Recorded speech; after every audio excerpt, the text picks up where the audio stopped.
Hey yo guys, I'm here to give you my review of TNA Genesis, which took place last night from the Bojangles Coliseum in Charlotte, North Carolina. Gotta say, the pay-per-view was an okay one. I'd go probably thumbs in the middle, just tell you off the start. I mean, I can't hate on something where, there was one really good match and one great match, in my opinion. The rest just had some, booking flaws and a couple of bad matches. One thing that definitely hurt this pay-per-view was, I think, like, the New Japan Wrestle Kingdom 3 show is, you had a lot of old-time wrestling fans who knew wrestling was coming and, maybe heard Sting coming and they remember him from, the days of Crockett or WCW, etc., stuff like that, who, just popped for the older stars, didn't really care for the new stars, didn't really care for the angles, and didn't really care for the brand of itself, so that's my one thing there. Before I get into the review, thank you for people sending questions. I want to say two things. You can still send some stuff. Let's try and keep it more broad and international and stuff. I mean, I have a lot of WWE TNA. I mean, I guess I could expect that, but let's get some other questions. Could use some more boxing questions and some more MMA questions. If you're going to send them to my Myspace, send it in the inbox. Send it to the inbox on YouTube and an email. And I want to say apologies. Sorry I had a hectic day yesterday. I couldn't get the predictions up in a good amount of time. And as you can tell by that video, I'm suffering. But anyways, let's get to this review here. Yeah, as I said, this pay-per-view was I mean, it's thumbs in the middle. A really good match and a great match. So anyways, we started out basically with the unannounced match where it was Kiyoshi, Sonjay, Dutt, and Jimmy Rave versus Eric Young and LAX. As this match was going on, TNA, Martinet and Don West basically were running the story of the fact that Rhino wasn't going to be there because they couldn't get in contact with him and they didn't know what happened to him. So that's like clearly a red light yelling, screaming at you, this is an angle. And then they announced that the TNA Knockout Championship match would not happen, mainly because we knew about Christy Hemming's back injury, but also Awesome Kong suffered a back injury, or Christy Hemming's neck injury, Awesome Kong's now back injury, which he may have suffered on a Neo show in Japan, which, sucks for her, and I guess maybe the back could definitely get irritated from, that long flight from Japan back to the States, so that's what it has to be. But anyways, this match here, it was a good match, a good way to get the show going. It was an elimination match, so I mean, it was nice to see, them fight hard for the first elimination, but then, we had eliminations, boom, boom, boom. But, it served a purpose as they're trying to build up Hernandez as, a strong contender for the TNA Heavyweight Championship since he has the briefcase for that shot.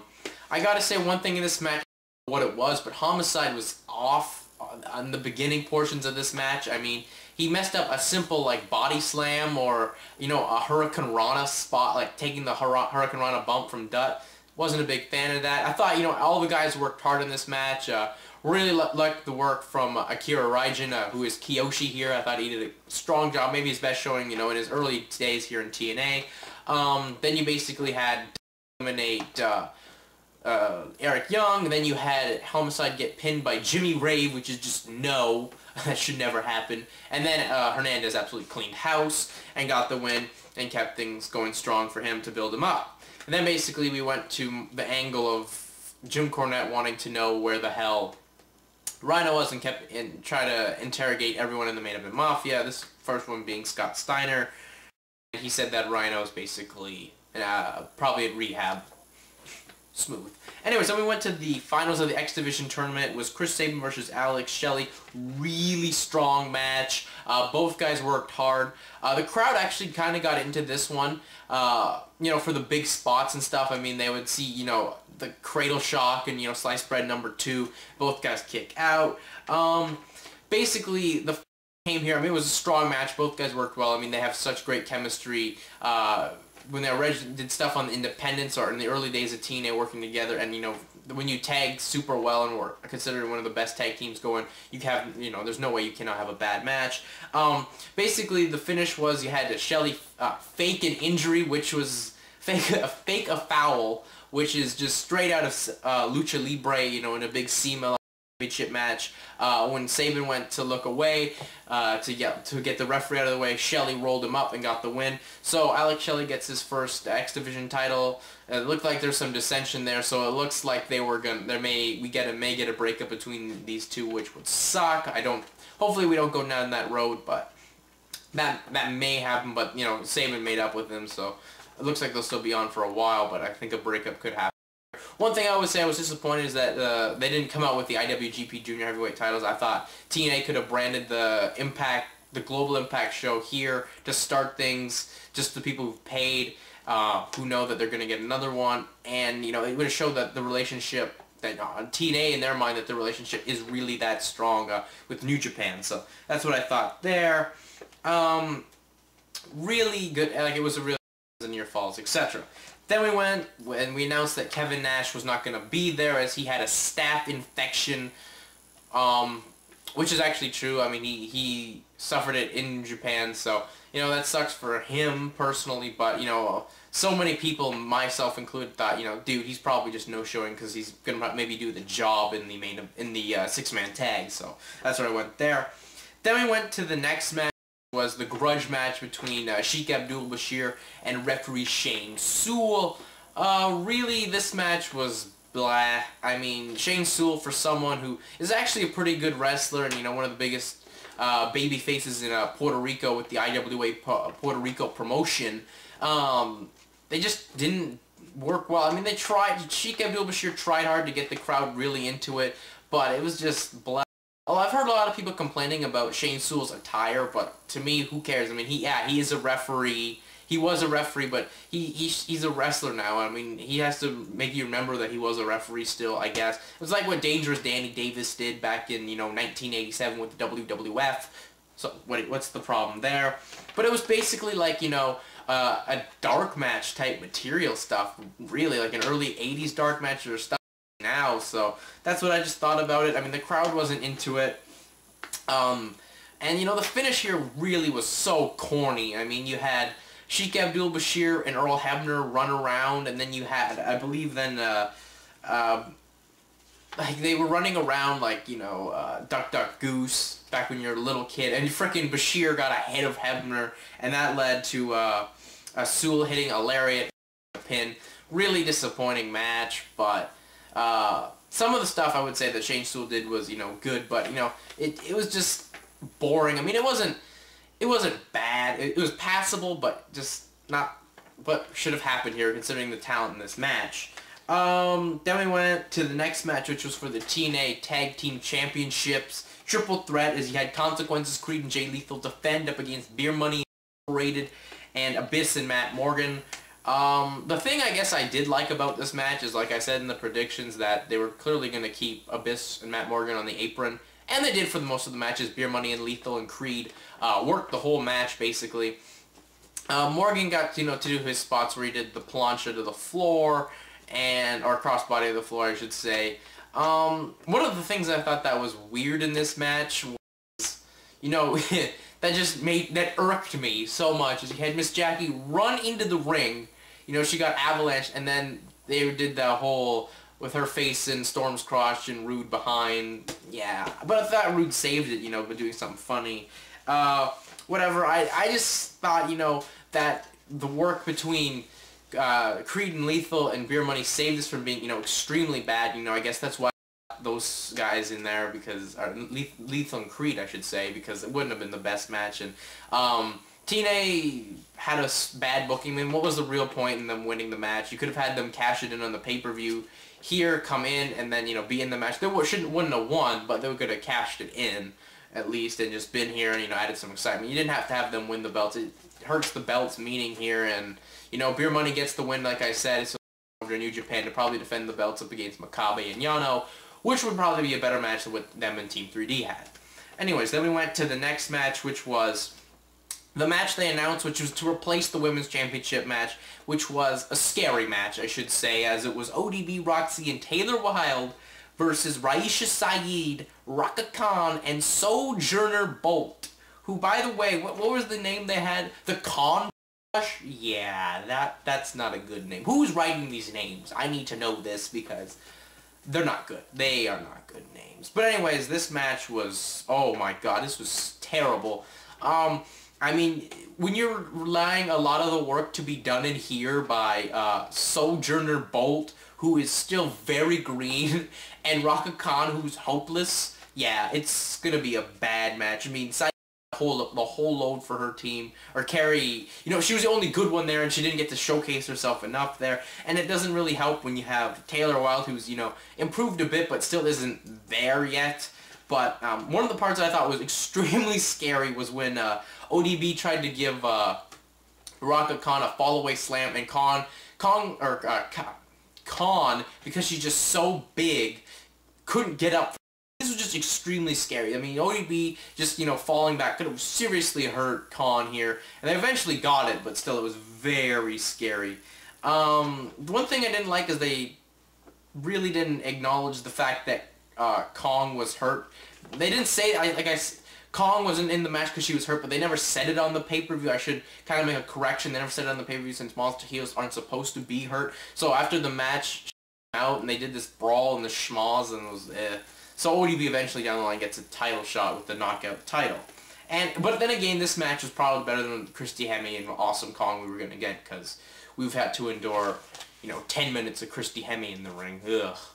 Anyways, then we went to the next match, which was clearly match of the night. It was Kurt Angle versus Jeff Jarrett in a no DQ match. The problem I had with the only thing I really am going to gripe about TNA making up the rules as they go, where you have they just announced it as a no DQ match when this clearly could have been announced as a no DQ match on TV. It was just a grudge match before, but now it's just or they're building up as the rematch, and then it just completely should have announced this on TV as a no DQ match. But anyways, this match was excellent, really good match. Jeff Jarrett did some extreme selling in this match. Some of it, though, to me, I think would be legit, as when they did the big spot in the match with Angle hitting the Olympic slam off the stage onto a table that, you know, Jarrett basically missed by, you know, a couple inches, but he basically missed it. So it looks like he was really sore. The color that Jeff Jarrett did probably did blade, but I bet you some of it was cut because Angle kind of hit him with the wood part, holds the bell on, for the ring bell, so that to me was pretty intense.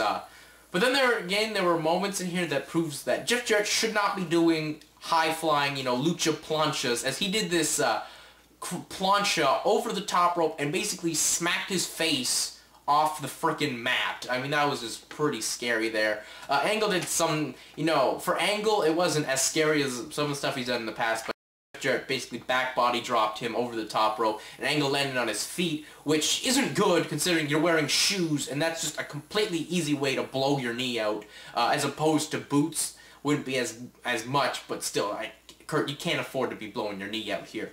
But I thought it was a really good match, told a great story, there was great drama in it. Definitely was much better than the stuff they put on from Bound for Glory. Yeah, there was, you know, some of the wackiness that you would expect, but not as much as what I didn't like in the match they had at Bound for Glory with, you know, Foley and these guitar shots. I mean, at least with the no DQ thing, you can get away with it, but like I said, I wish they would announce it on TV. Really good match. And then after that, we get an angle where you had Kurt Angle do the Brian Pillman spot where he stomped away on Jarrett's ankle, and he got off. So there's a big angle there with, you know, the big person who's trying to help the front line is now hurt, so it looks like Mafia could even run more roughshod over TNA. Sweet. Then we went to the next match, which was Sting versus Rhino, and who cared? Really, did you care? I didn't. I sure as hell didn't. This was a bad match. Maybe one of the worst title matches I've seen in a long time. Crowd didn't care about Rhino. They were all about Sting because, you know, he's from Charlotte, or he's from CW days, and Charlotte was one of the big towns, or in the Crockett days, which Charlotte was a big town, so they only cared about Sting, and Sting won. Sting did a bear hug, which, no.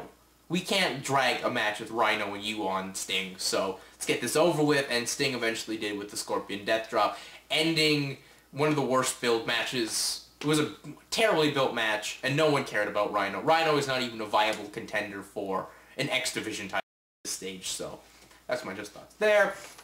Then we went to the main event, which was Mick Foley, AJ Styles, and Devon, Brother Devon I should say, versus Main Event Mafia, Scott Steiner, Booker T, and the fact that Kevin Nash was hurt meant that we had to announce some mystery partner. And who was it, you ask?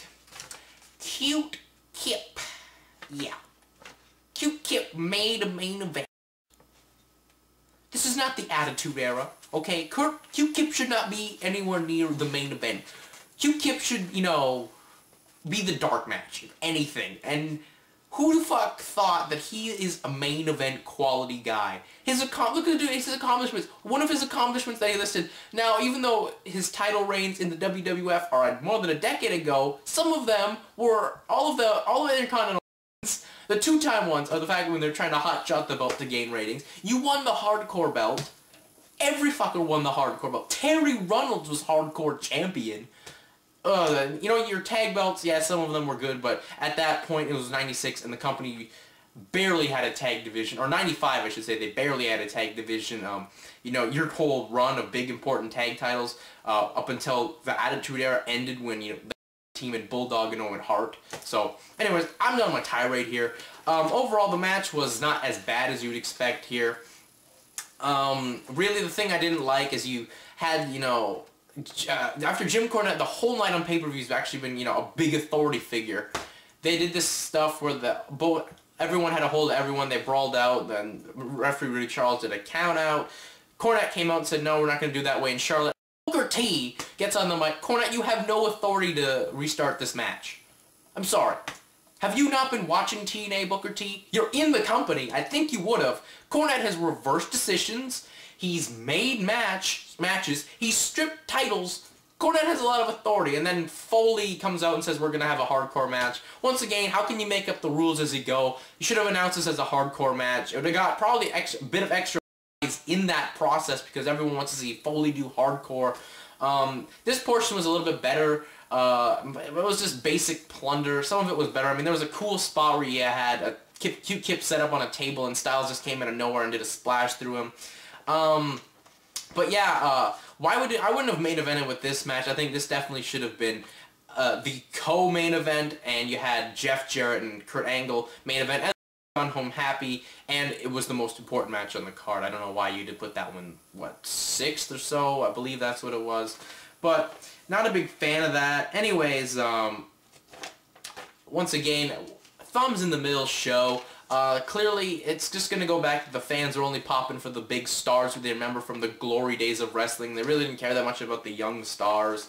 I gotta say, at least, you know, the Mafia didn't dominate completely. I mean, they won the big match, I guess, but that's what you needed to build to the final match at Lockdown. And at least, you know, the Frontline gets a win, but then again, look who got the pin for the Frontline. It was Foley. No one really from the Frontline's got a pin, per se, as Foley's the investor in the non-public company. Yeah. So anyways, that's it for me. I'm out. Peace.